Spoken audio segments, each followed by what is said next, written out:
Hey everybody, welcome back. I'm joined once again by the world famous green chicken, Doomberg. Doomberg, welcome back. James, great to be back with you. It's awesome to see you.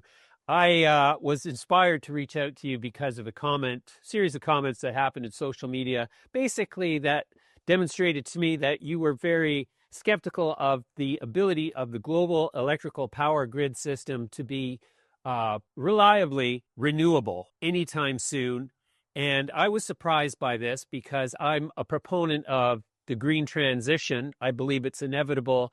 I feel it's in everybody's best interest. And in a preliminary conversation we had, you enlightened me as to some things that, let's just say, made my mind more open towards the idea that it might not be time for renewables. So let's start off with articulate your position and your logic on the idea of a renewable grid transition. Sure. So in order to do that, I think the first two things we need to do is we need to define the main sources of quote unquote renewable electricity. And then we have to understand how modern grids operate. And then after we've done those first two things, we can then grade the existing renewable options against their efficacy in delivering a reliable grid. So let's start with the renewable options. When people say renewable, they often think about wind and solar.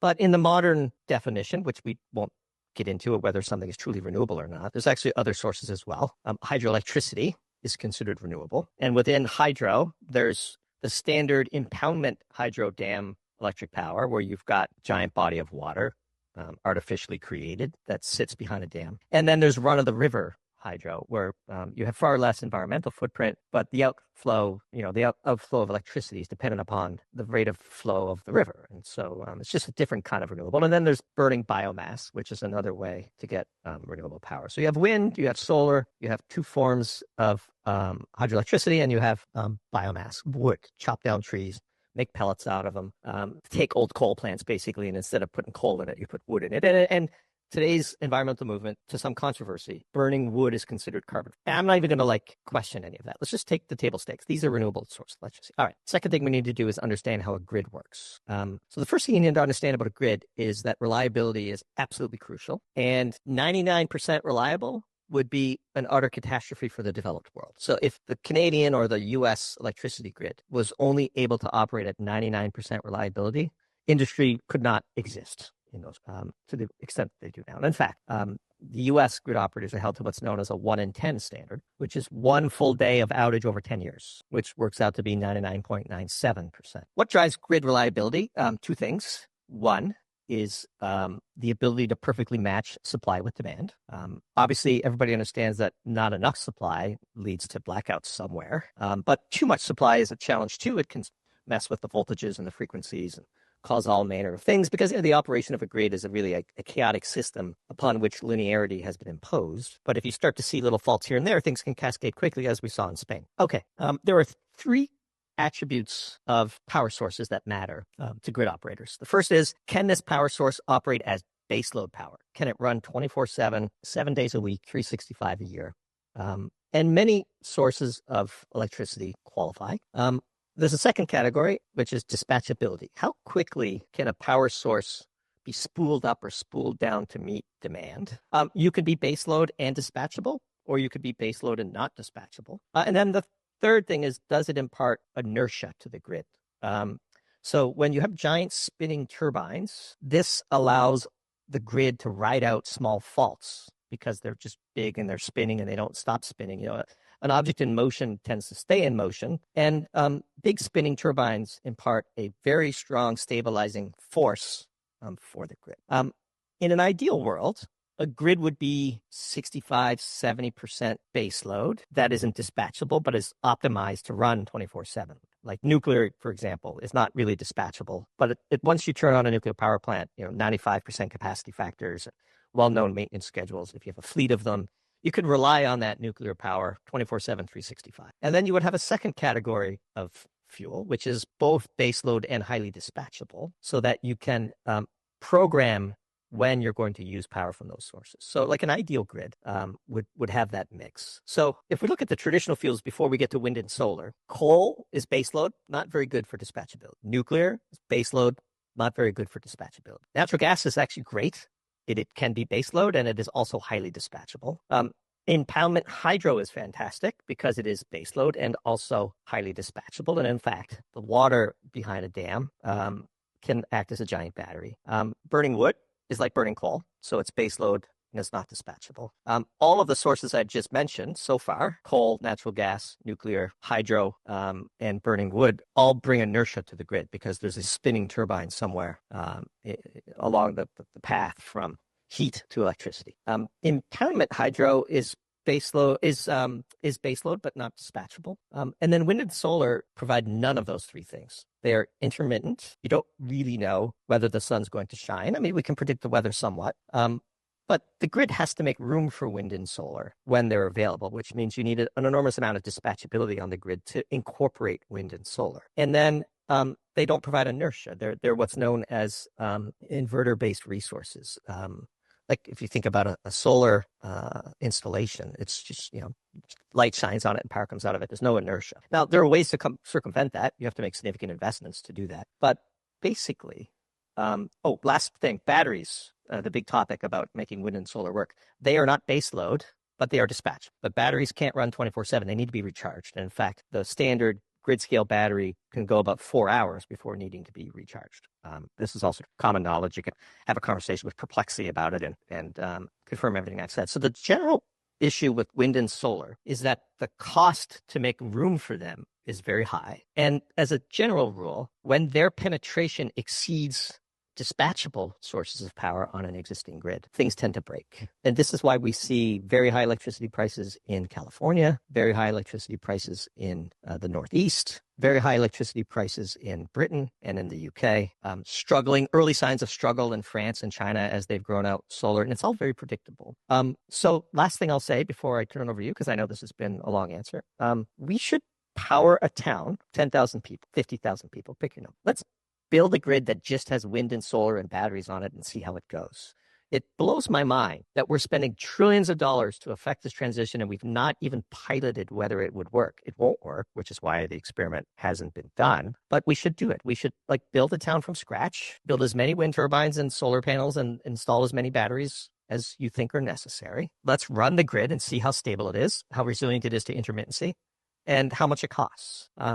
And I think people might be surprised to know that that's never been done. And we think it's never been done because it would fail catastrophically.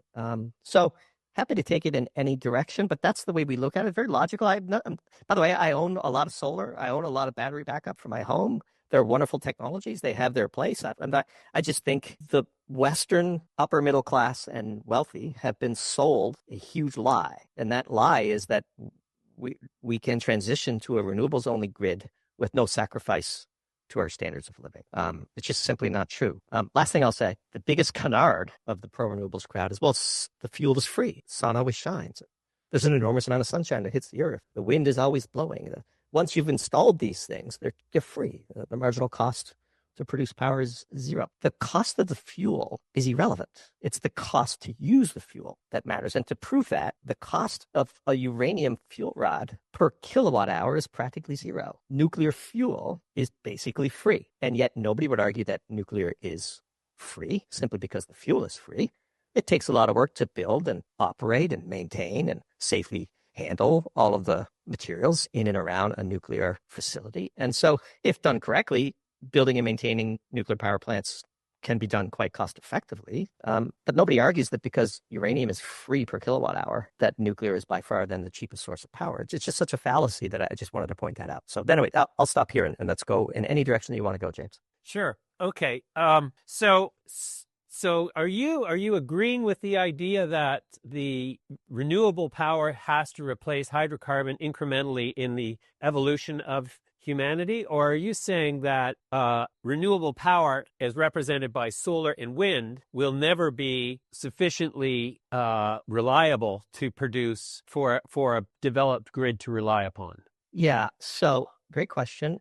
The thrust of your question is, to what degree do we personally, first of all, assign weight to the carbon intensity of a fuel source vis-a-vis climate change and all those other things? But there's a second part of that question, is the realistic part of that question is, what do we think the rest of the world is going to assign that weight? What is China and India going to do? And realistically, carbon intensity is irrelevant to the safe, reliable operation of a grid. That's a political choice. Now, the strongest proponents of climate change will say it's an existential threat and all sacrifices must be made in that name. Our personal view is people don't care about carbon. A small subset of politically powerful people care about carbon, but if you just take the math, go to the Statistical Review of World Energy, a very liberal, very pro-renewables crowd, the Energy Institute, which took over what used to be known as the BP Statistical Review of World Energy, a great document.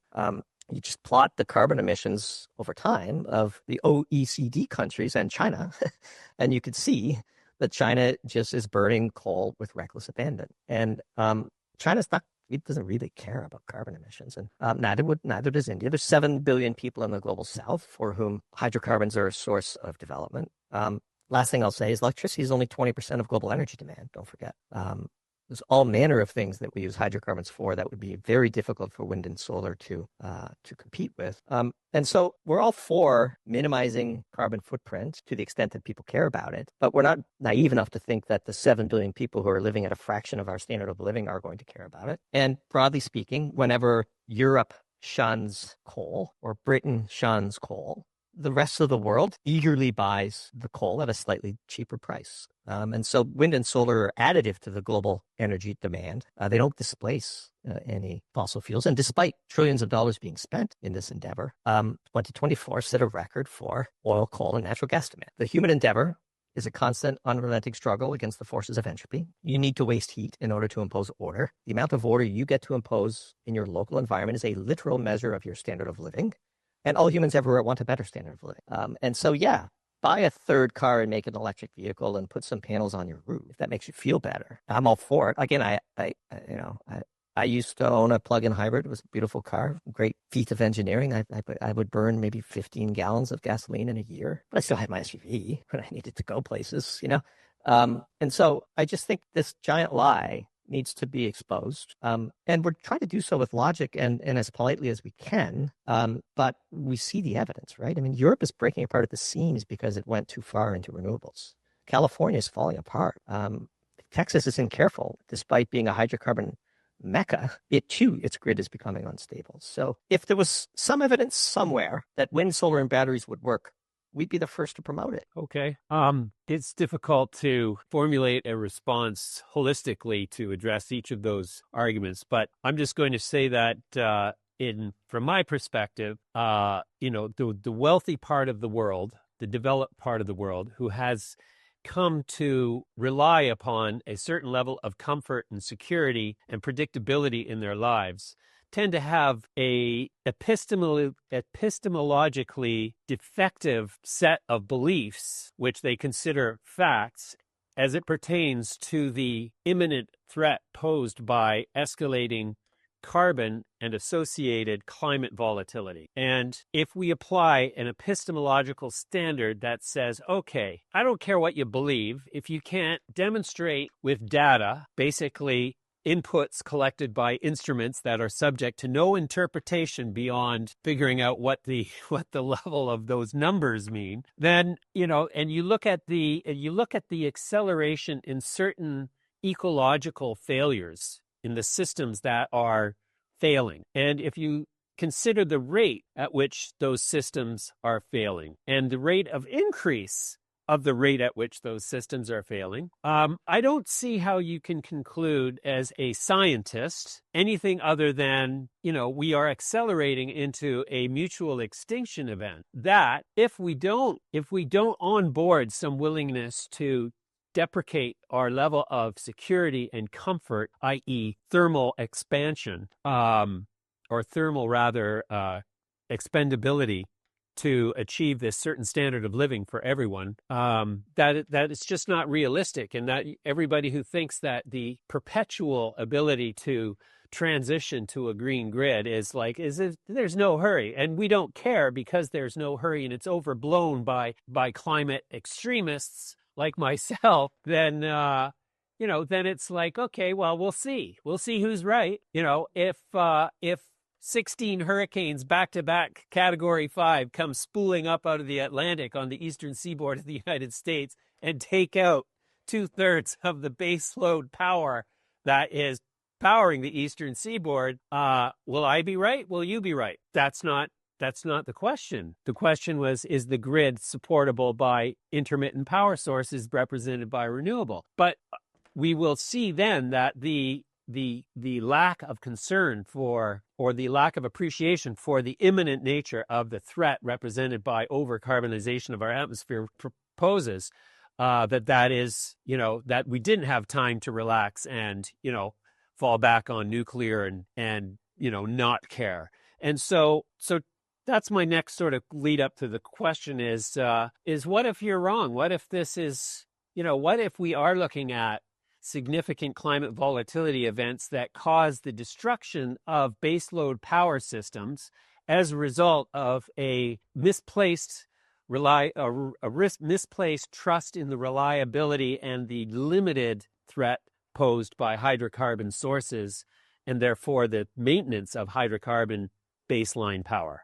Yeah, so let me correct a few slight fallacies in your question. I never stated an opinion either way on the risk of climate change. I said that people are going to run the experiment. So I agree with almost everything that you said, which is if climate change is truly an existential risk, and I've debated climate change experts on this. You can Google Doomberg, Professor Steve Keen, and find a great 90-minute debate that we did on the subject. It's a very fascinating conversation. I won't say any more. Our view is, okay, brace for impact, because that's what's coming. We're just realistic about it. People are not going to make the sacrifices necessary to affect the change. And so, as lateral thinkers, we have no emotional attachment to the correctness of an axiom. When we brainstorm and when we do deductive reasoning based on a set of axioms that we either pull from pattern recognition of the headlines or create out of whole cloth just to have fun. And by coincidence, our pro talk this month is called Lateral Thinking, an inside look at one of our most important tools of analysis, which goes to our premium subscribers. It's a 35-minute talk on this subject. I have no emotional attachment to the existential threat that climate change may or may not present. Look, I have children. I care. I would like the planet to be clean. But when I'm doing the analysis, I don't have an emotional attachment to it. And the analysis says China doesn't care. They're burning an enormous amount of coal. They're responsible for 55% of the world's coal burning. What New Zealand does is irrelevant.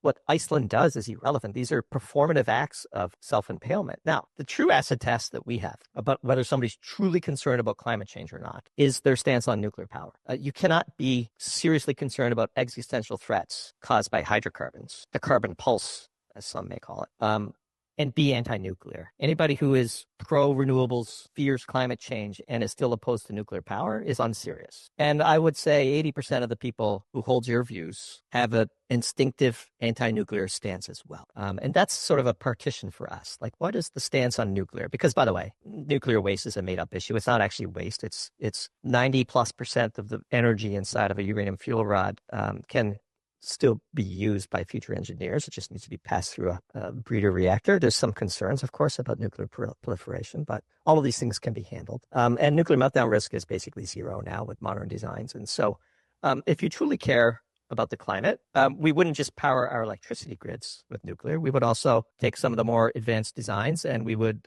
generate industrial steam using nuclear as well instead of natural gas. And the ideal grid is 70% nuclear, 30% hydro, because you have baseload and you have dispatchability. I'd be all for that grid. That'd be a carbon-free grid. I'd love to live on that grid. And so the real acid test is the seriousness of all of this is whether a climate concerned, environmental progressive is anti-nuclear as well. Yeah, no, I am formerly in opposition to nuclear because Fukushima, and that's, we can argue about that all day, but I am definitely a nuclear proponent now because of what China has done with their thorium molten salt reactor. That is, I think it's 10 gigawatts now producing, and it's going higher. Yeah. Let's talk about that, what you just said, because it's very important, actually, because it gets down to a really important theme of our work, is there are no solutions, only trade-offs. So in 1975, a giant mega dam in China collapsed after a historic bout of rain, 1,000-year flood. Pick your favorite description of what happened. And that caused a series of downstream dams to collapse as well. And somewhere between 50,000 and 250,000 people died. The Chinese Communist Party covered it up. Nobody really knows. It was a pretty, all manner of landscape was washed away and damaged and destroyed. The world didn't set about the task of taking down all the other hydroelectric dams in existence. They just recognized that sometimes dams break, right? One person is known to have died because of Fukushima 4 years later because of cancer. Now, that's not to minimize the tragedy and the other issues that are associated with Fukushima, but compared to hydroelectricity, look, the St. James Bay project displaced tens of thousands of native peoples and killed countless caribou, and there's trade-offs to everything. Now, Quebec is, the battery of the Northeast, and we have the cleanest grid in the world, and look at us, aren't we great? And we have our renewable bona fides, and sure, but there was a trade-off to that. And let's not imagine that there's any solutions. Even wind and solar and batteries come with significant trade-offs. Probably don't know that like 95% of some critical parts of the solar supply chain flow through China, and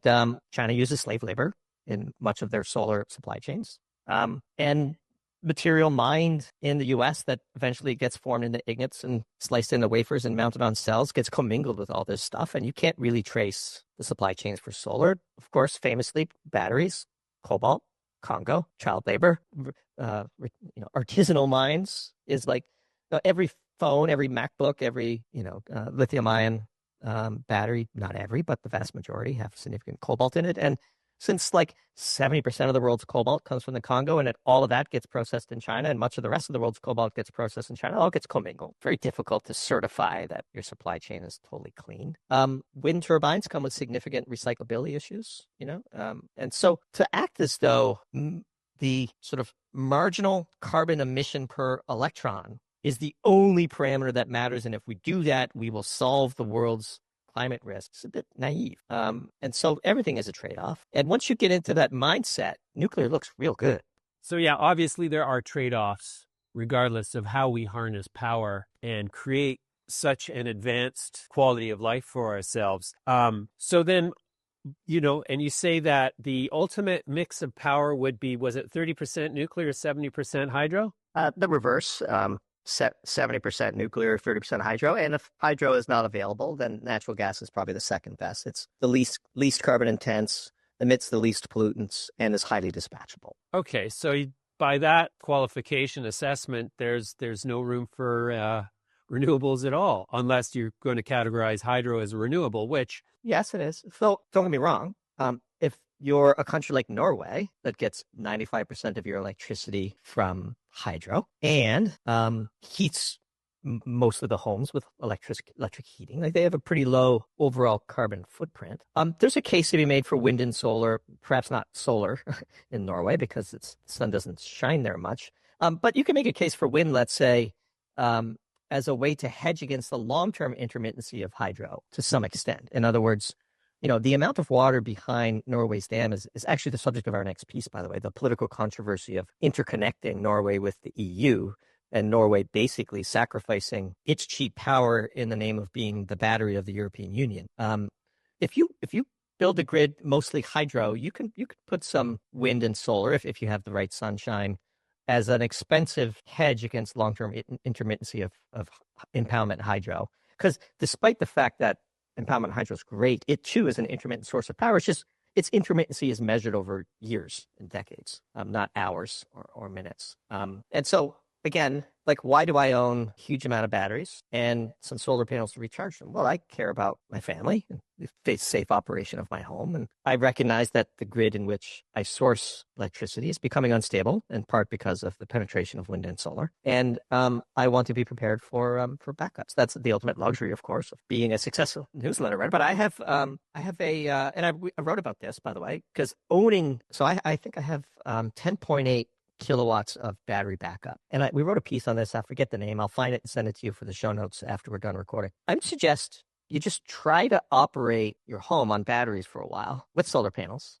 and see how it goes. So, for example, I took this battery. It was an EcoFlow battery. It's three giant batteries, weighs 100 pounds. I have it on a trolley. And I said, okay, how long can I power my fridge with this battery? How long can I power my furnace with this battery? And by the way, the furnace is getting natural gas, but it still has electric blower, right? And I had to put a switch into my furnace. I had to hire an electrician. Like all the things that I had to do to run my furnace, the electricity component of my furnace with a giant battery. And some things you can run forever. I could charge my iPhone and my laptop, iPad, hundreds of times, no issue. But running a fridge, you'd be surprised. And what about the lights and things like that? You really get a real raw physics lesson in what a modern home takes to maintain its comfort. And I highly suggest people do this. Look, these batteries weren't cheap. I spent a lot of money on them, but we were using them for a piece. Maybe I wrote it off for tax. Kidding.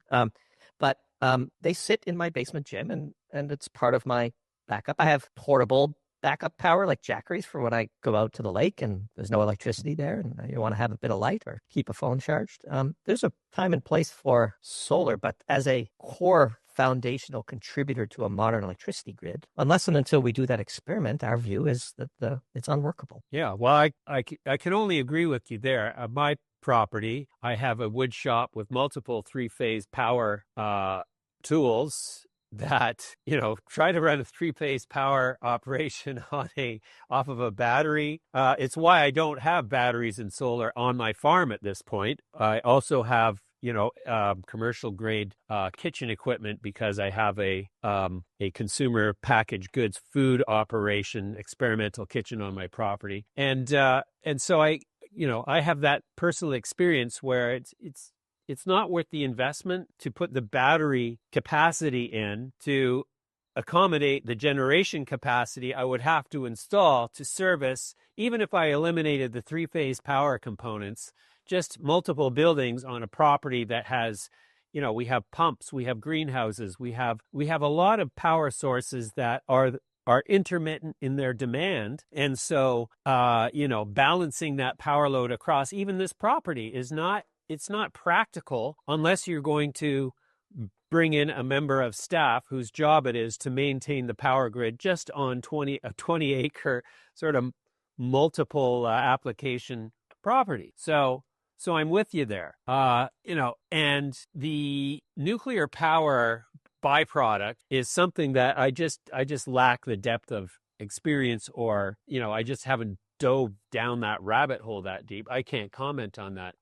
So the next question, let's say this is the final question, because this is kind of the most important one, is then to what extent do you feel that your children are going to have a exponentially greater time mitigating the effects of climate degradation, because presumably the population will be greater. Presumably there will be an even greater proportion of the planet enjoying a higher standard of living, as evidenced by their per capita power consumption and per unit carbon output. At what point does that, do you have a fear for your children's future, or are you relatively sanguine and confident that technology will solve these problems? Very concerned about my children's future across multiple parameters: climate, environment, and fiscal, among them. There are declining populations in much of the West, which is also a significant challenge. I would divide the answer in two: my particular children, and then, broadly speaking, the people of the future. I can work very hard in the present moment to do whatever I can do to educate my children and help them prepare to meet the world, and hopefully accumulate enough capital to give them a bit of a head start and to leave them something when I'm done. It is not my intent, to go to Vegas and spend every last penny until I die. As fun as that might be, I love my children very deeply. Couldn't imagine a world without them. I am more concerned about the U.S. fiscal situation, for example, which is why I have a certain saving strategy that I hope immunizes them from sort of the accumulated savings of their parents' hard work being evaporated through hyperinflation or something like that.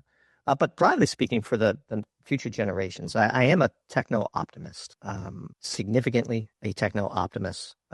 There's a constant tug of war right now in society, where, because humans are sort of Darwinianly trained to think linearly, they have a very challenging time recognizing exponential trends. And you've used that word a couple of times now when talking about climate degradation. But there's another exponential trend going on in technology, which is humanity's ability to source and use electricity at cheaper and cheaper real prices. And energy is life, and the lack of energy is death. And overall, the world is producing record levels of energy for incredibly cheap prices. The long-term price of all commodities is lower, and in real terms, if you want to prove that to yourself, just plot how many barrels of oil an ounce of gold buys you. 50-year plot. It's a pretty interesting plot. And so Alex Epstein is a sort of strong proponent of the fossil fuel industry and has written several interesting books. Says that hydrocarbons will power the machines that will clean up any existential issues in plenty of time. I'm not quite that optimistic. But the human endeavor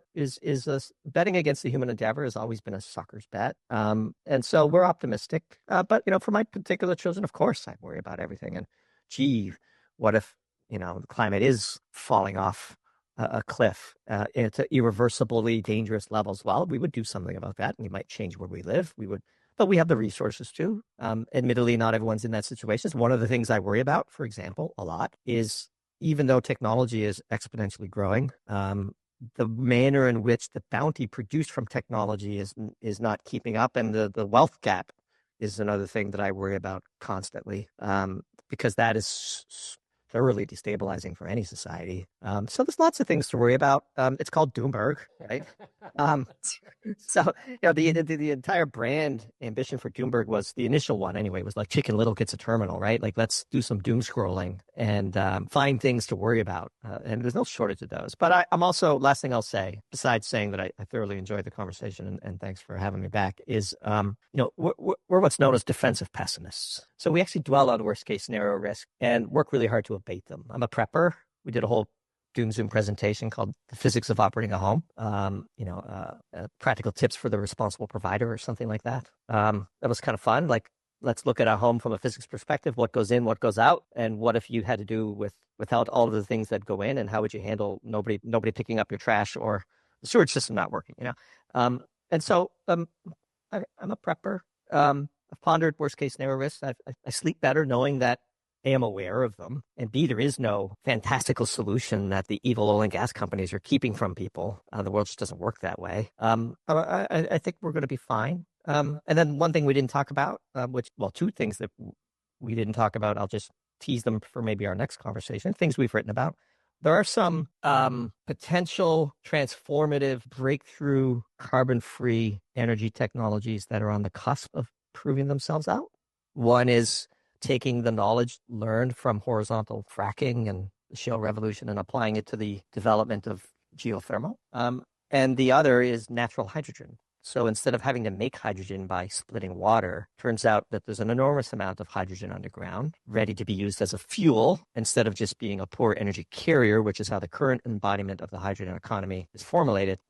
And also, you could stimulate it. So the chemistry involved is interesting. You could inject hot water underground and steam comes up. Hydrogen comes up as a result. And so we've written on natural hydrogen, white hydrogen, whatever you want to call it. And we've written about geothermal. And so there's reasons to be optimistic. There are some potential breakthroughs out there, too, that I like. For example, if you can get geothermal to work, because it's a great baseload, by the way, then your ideal grid might be geothermal and hydro with a bit of natural gas to back up the long-term intermittency of hydroelectricity. So look, we're not shills for the oil and gas industry. I mean, but I know it's a bit of a long answer, but that's sort of our philosophy. That's great. I'm glad to hear we have so much topical inventory for future conversations. And I appreciate your time, Doomberg, and it's just been an enlightenment as usual. I look forward to speaking to you again soon. Thanks for joining me. You bet, James. Thanks again. You bet.